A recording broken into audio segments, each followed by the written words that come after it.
Hi, welcome to Deksha PSC. ഇന്നത്തെ വീഡിയോയിൽ നമ്മൾ ഇതുവരെ ചെയ്തുകൊണ്ടിരുന്ന മോഡേൺ ഇന്ത്യൻ ഹിസ്റ്ററിയിലെ ഇമ്പോർട്ടൻറ്റ് ഇയേഴ്സിലെ 4th പാർട്ടാണ് ചെയ്യുന്നത്. അതായത് 1920 മുതൽ 1930 വരെയുള്ള 10 വർഷത്തെ ഇമ്പോർട്ടൻ്റ് ആയിട്ടുള്ള കാര്യങ്ങളൊക്കെ നമുക്ക് നോക്കാം. സോ 1920 നോൺ കോപ്പറേഷൻ മൂവ്മെൻ്റ് ആണ് 1920. അതായത് നിസ്സഹകരണ പ്രസ്ഥാനം. ഗാന്ധിജിയാണ് ഇങ്ങനെയൊരു നിസ്സഹകരണ പ്രസ്ഥാനം മുന്നോട്ട് വെച്ചത്. ഈ നിസ്സഹകരണ പ്രസ്ഥാനത്തെ രണ്ട് രീതിയിൽ നമുക്ക് വിശേഷിപ്പിക്കാം. ഗാന്ധിജിയുടെ രാഷ്ട്രീയ പ്രവേശനമെന്നും അതുപോലെ തന്നെ കോൺഗ്രസിൻ്റെ രാഷ്ട്രീയ പ്രവേശനമെന്നും. അപ്പോൾ 1920 നോൺ കോപ്പറേഷൻ മൂവ്മെൻറ്റ് എങ്ങനെയാണ് നമുക്ക് വിശേഷിപ്പിക്കാൻ സാധിക്കുന്നത്? ഗാന്ധിജിയുടെ രാഷ്ട്രീയ പ്രവേശനം അതുപോലെ തന്നെ കോൺഗ്രസിൻ്റെ രാഷ്ട്രീയ പ്രവേശനമാണ് 1920 നിസ്സഹകരണ പ്രസ്ഥാനം. ഈ നോൺ കോപ്പറേഷൻ മൂവ്മെൻറ്റ് കൊണ്ട് എന്താണ് ഉദ്ദേശിച്ചത്?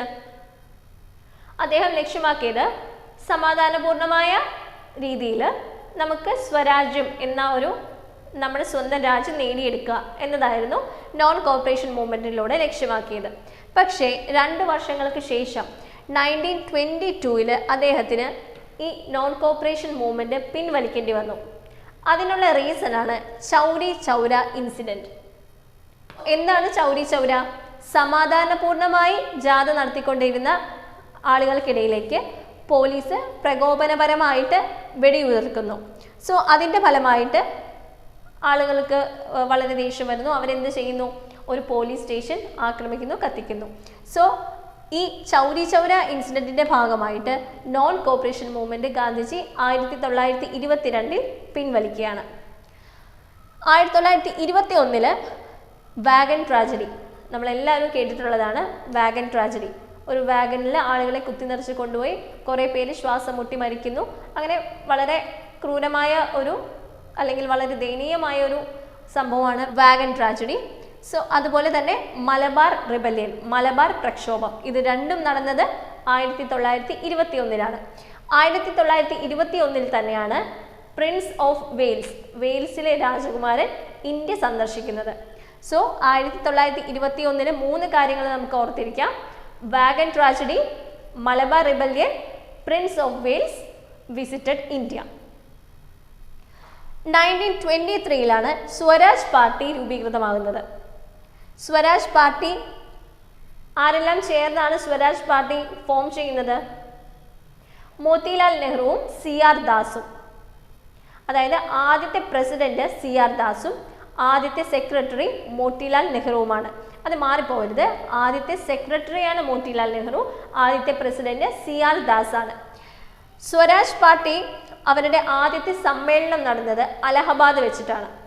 ഓക്കെ, 1923 സ്വരാജ് പാർട്ടി രൂപീകൃതമായത്. ഇനി 1927 സൈമൺ കമ്മീഷനെ നിയോഗിക്കുകയും 1928 സൈമൺ കമ്മീഷൻ ഇന്ത്യയിലെത്തുകയും ചെയ്തു. ഓൾ വൈറ്റ് കമ്മീഷൻ എന്നൊക്കെ പറയുന്നത് സൈമൺ കമ്മീഷനാണ്. ഫോറിനേഴ്സ് മാത്രമായിരുന്നു ആ കമ്മീഷനിൽ ഉണ്ടായിരുന്നത്. അതിനെതിരെ നമ്മുടെ നാട്ടിൽ വളരെ പ്രക്ഷോഭങ്ങളും സൈമൺ ഗോ ബാക്ക് എന്നുള്ള മുദ്രാവാക്യങ്ങളും ഒക്കെ ഉയർന്നു കേട്ടിരുന്നു. സോ സൈമൺ കമ്മീഷൻ ഇന്ത്യയിലെത്തിയ വർഷമാണ് 1928, 1928. അതേ വർഷം തന്നെയാണ് ബർദോളി സത്യാഗ്രഹം നടക്കുന്നത്. ബർദോളി എവിടെയാണ്? ഗുജറാത്തിലാണ് ബർദോളി. ബർദോളി സത്യാഗ്രഹം നയിച്ചത് സർദാർ വല്ലഭായ് പട്ടേലാണ്. സോ ഈ സത്യാഗ്രഹം കഴിഞ്ഞപ്പോഴാണ്, ബർദോളി സത്യാഗ്രഹം കഴിഞ്ഞപ്പോഴാണ് ഗാന്ധിജി പട്ടേലിന് സർദാർ എന്ന വിളിപ്പേര് നൽകിയത്. സോ ബർദോളി സത്യാഗ്രഹത്തിന് ശേഷമാണ് വല്ലഭായ് പട്ടേൽ സർദാർ വല്ലഭായ് പട്ടേൽ എന്ന് അറിയപ്പെടാൻ തുടങ്ങിയത്. 1928 സൈമൺ കമ്മീഷൻ ഇന്ത്യയിലെത്തി, ബർദോളി സത്യാഗ്രഹം നടന്നു.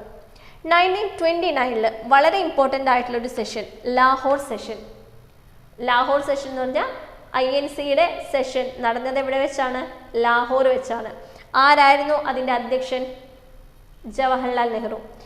ഈ ഒരു സെഷനിൽ വെച്ചാണ് ഒത്തിരി അല്ലെങ്കിൽ ഒരുപാട് ഇമ്പോർട്ടൻ്റ് ആയിട്ടുള്ള തീരുമാനങ്ങൾ കൈക്കൊണ്ടത്. എന്തൊക്കെയായിരുന്നു? പൂർണ്ണ സ്വരാജ് പ്രഖ്യാപിച്ചത് ലാഹോർ സെഷനിൽ വെച്ചായിരുന്നു. ഇന്ത്യയുടെ ത്രിവർണ്ണ പതാക അംഗീകരിച്ചതും ലാഹോർ സെഷനിൽ വെച്ചിട്ടായിരുന്നു. പിന്നെയോ ഈ ലാഹോർ സെഷനിൽ വെച്ച് തന്നെയാണ് തൊട്ടടുത്ത വർഷം 1930 ജനുവരി 26 സ്വാതന്ത്ര്യ ദിനമായി ആചരിക്കാൻ തീരുമാനമെടുക്കുന്നത്. അപ്പോൾ എന്തൊക്കെയാണ് ലാഹോർ സെഷനിലെ പ്രത്യേകത? ലാഹോർ സെഷന്റെ അധ്യക്ഷൻ ജവഹർലാൽ നെഹ്റു ആയിരുന്നു. ലാഹോർ സെഷനിൽ വെച്ചിട്ടാണ് പൂർണ്ണ സ്വരാജ് എന്ന പ്രഖ്യാപനം ഉണ്ടാകുന്നത്. ഇന്ത്യയുടെ ട്രൈ കളർ ഫ്ലാഗിനെ അംഗീകരിക്കുന്നത്, ത്രിവർണ്ണ പതാക അംഗീകരിക്കുന്നത് ലാഹോർ സെഷനിൽ വെച്ചിട്ടാണ്.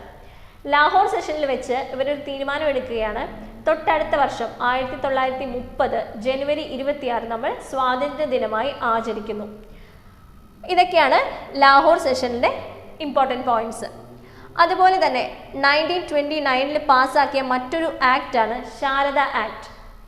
ശൈശവ വിവാഹം ഇന്ത്യയിൽ നിയന്ത്രിക്കുന്നത് ഈ ഒരു ആക്ടിന്റെ ഫലമായിട്ടാണ്. പെൺകുട്ടികളുടെ വിവാഹപ്രായം 14 ആൺകുട്ടികളുടെ 18 എന്നും തീരുമാനിച്ച് ഒരു നിയമം വന്നു. അതാണ് ശാരദ ആക്ട്. 1929 തന്നെയാണ്. 1913 സിവിൽ ഡിസൊബീഡിയൻസ് മൂവ്മെന്റ്, നിയമലംഘന പ്രസ്ഥാനം. എങ്ങനെയാണ് നമ്മൾ നിയമം ലംഘിച്ചത്?